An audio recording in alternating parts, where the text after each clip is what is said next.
Hello everyone, मेरा नाम है शशांक और अपाचे एयरफ्लो की इस सीरीज़ में हमारा चौथा लेक्चर है। इससे पहले हमने पढ़ा है कि हम डॉकर के बिना अपाचे एयरफ्लो को कैसे इंस्टॉल करते हैं, और इस लेक्चर में हम जानेंगे कि डॉकर कस्टम इमेज बना करके हम अपाचे एयरफ्लो को ईजिली कैसे इंस्टॉल कर सकते हैं।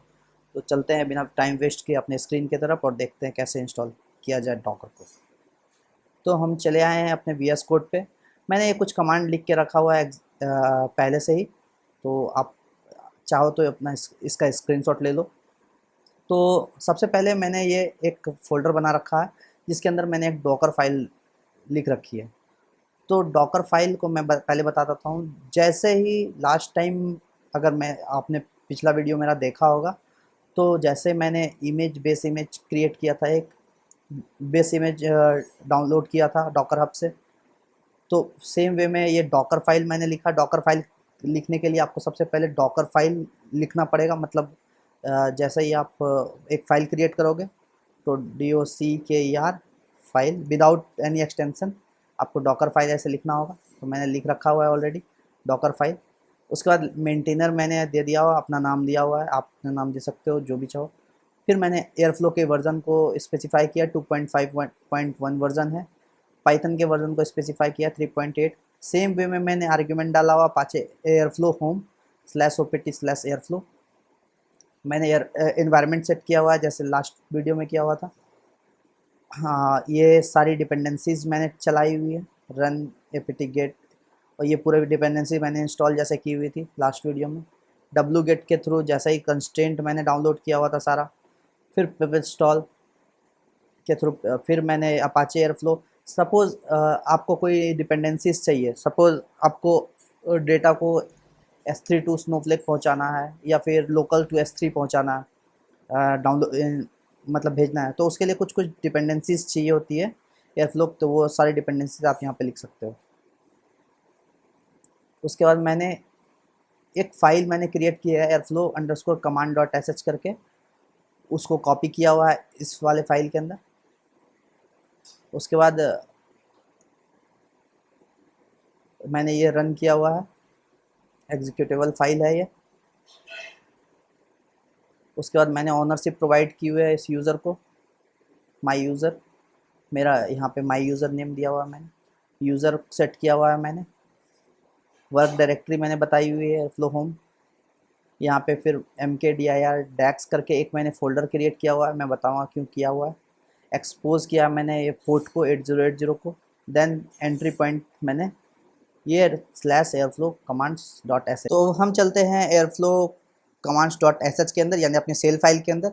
इसमें मैंने ऑलरेडी 4 कमांड लिख के रखे हुए हैं। एक एयरफ्लो db init जो कि पहला कमांड होगा हमारा इसके अंदर का।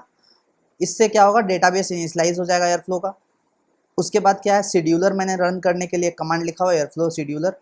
देन मैंने यूज़र क्रिएट किए हुए हैं -u, I am user, this is the user name, this is the password. Role हमने एडमिन दिया हुआ है, ईमेल आईडी प्रोवाइड की हुई है, और फर्स्ट नेम और लास्ट नेम प्रोवाइड किया हुआ है। उसके बाद हमने एयरफ्लो वेब सर्वर को एग्जीक्यूट किया है ताकि हम अपने मतलब एयरफ्लो को वेब यूआई के अंदर देख सकें, डैग वगैरह को वेब यूआई के अंदर एक्सेस कर सकें। तो ये चारों कमांड है। तो अब मैं चलता हूँ अपने डॉकर फाइल हो गया है हमारा, मैंने ये दोनों फाइल समझा दी। तो अब मैं बताता हूँ कि हम क्या करेंगे। सबसे पहले हम VS कोड का टर्मिनल खोल लेंगे और हम मेक श्योर करेंगे कि हम लेक्चर 4, जैसे हमारा ये रूट डायरेक्टरी है इसके अंदर डायरेक्ट है, जहाँ पे हमारा डॉकर फाइल अवेलेबल होगा वहीं पे हम लोगों को कमांड रन करना है। तो क्या कमांड्स रन करने हैं हमको। तो फर्स्ट कमांड हम लोगों को क्या करना है, डॉकर इमेज क्रिएट करना है। डॉकर फाइल में हमारा डॉकर इमेज का जितना भी कमांड्स एंड डिपेंडेंसीज है सारी हमने दे रखी है। अब हम यहाँ से ये कमांड चला के ये डॉकर इमेज क्रिएट कर लेंगे।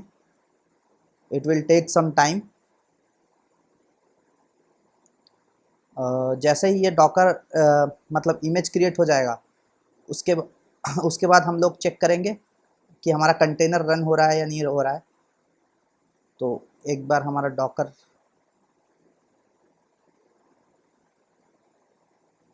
तो कंटेनर को रन करने के लिए सबसे पहले, उसके बाद हम लोग रन करेंगे डॉकर रन -d, यानी कि डिटैच्ड मोड में रिस्टार्ट करेंगे इसको।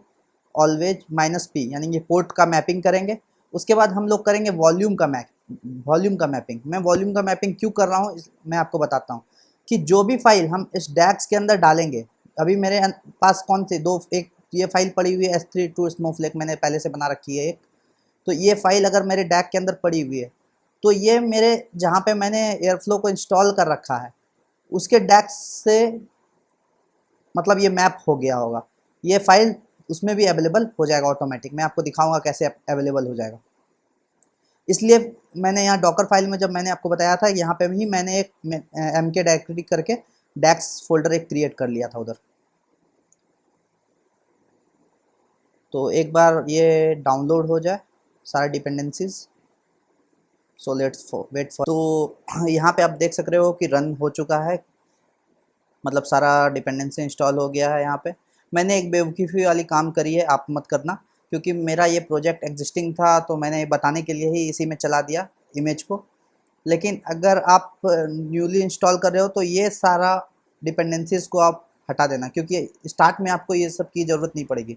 जैसे जैसे आप प्रोजेक्ट में अंदर जाते जाओगे तो अगर आपको मतलब S3 के साथ काम करना है, स्नोफ्लिक के साथ काम करना है, गूगल एज्योर के साथ काम करना है, तो आपको ये डिपेंडेंसीज़ की ज़रूरत पड़ेगी। तो अभी हटा देना, नहीं तो फिर इतना टाइम लगेगा इंस्टॉल होने में। तो चलते हैं फिर। अब हम क्या करेंगे, अब हम ये वाला कमांड चलाएंगे, डॉकर रन वाला।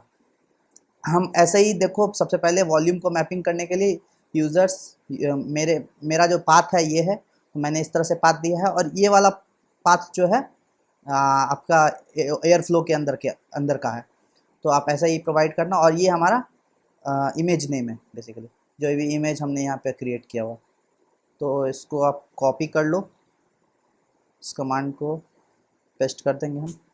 यहाँ से हमें एक आईडी मिल जाएगी, आप देख सक रहे हो, यहाँ से हमारे एक आईडी मिल गई। अब हम क्या करेंगे, अपना टर्मिनल खोल लेते हैं, ज़्यादा बेटर रहेगा।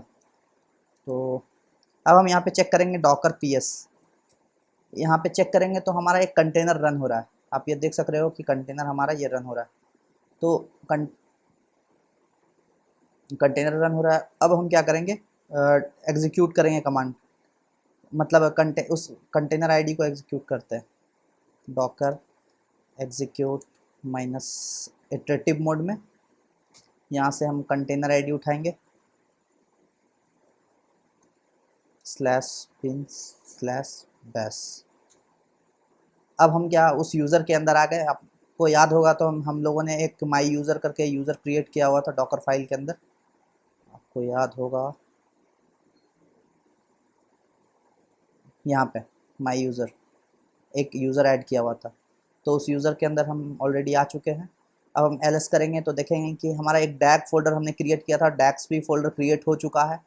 यहाँ पे बहुत सारे फाइल्स हैं, PID फाइल्स, ये कॉन्फ़िगरेशन फाइल है एयरफ्लो की। अगर आपको सपोज़ करो कुछ चेंज करना है, जैसे हमें ईमेल सर्विस यूज़ करना है, SMTP यूज़ करना है, तो इसके अंदर ही हम सारा चीज़ चेंज करते हैं। इसके अंदर वेब सर्वर कॉन्फ़िगरेशन फाइल है, तो हम CD डैक्स के अंदर जाके देखते हैं कि मैपिंग हुआ या नहीं, वॉल्यूम मैपिंग। तो ls करके हम यहाँ चेक करेंगे, तो आप देख सक रहे हो कि जो भी हमारा लोकल में है फाइल वो हमारा इसके अंदर भी आ चुका है, इस यूज़र के अंदर। तो ये हमारा कंप्लीट हो गया इंस्टॉलेशन। आप ये आराम से देख सकते हो कि कितना इजी वे में हमने इंस्टॉल किया, मात्र 4 कमांड मैंने चलाया।